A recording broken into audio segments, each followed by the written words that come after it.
5ই আগস্টকে আমরা ভুলিনি, 5ই আগস্টকে আমরা ভুলবো না। 5ই আগস্ট যদি না হতো, আজকে খোলা ময়দানে উন্মুক্ত মনে এখানে আমরা বসতে পারতাম না, আলোচনা আমরা করতে পারতাম না। 2024 সালের 5ই আগস্টের ঐতিহাসিক স্বাধীনতার পর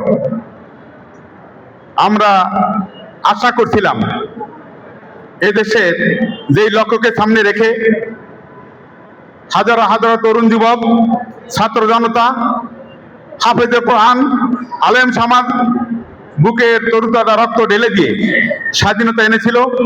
আমরা মনে করেছিলাম আমাদের এই মনে হয় শেষ ত্যাগ, এর থেকে বড় ত্যাগ আর আমাদের করতে হবে না। কিন্তু 12ই ফেব্রুয়ারি নির্বাচনে আমরা কি দেখলাম?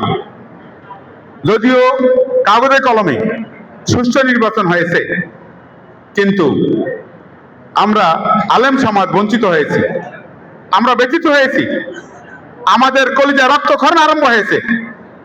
ইতিমধ্যেই সেই নরিজবাদী শক্তি, মোর্শেক শক্তি, তারা আবার মাথা ছাড়া দিয়ে উঠতেছে এবং মাঝে মাঝে আবার তাদের গর্ত থেকে মাথাকে বের করে আমাদেরকে টেস্ট করতেছে আমরা ঠিক আছি কিনা। আমরা ওদেরকে জানিয়ে দিতে চাই 5ই আগস্টকে আমরা ভুলিনি, 5ই আগস্টকে আমরা ভুলবো না। 5ই আগস্ট যদি না হতো, আজকে খোলা ময়দানে উন্মুক্ত মনে এখানে আমরা বসতে পারতাম না, আলোচনা আমরা করতে পারতাম না।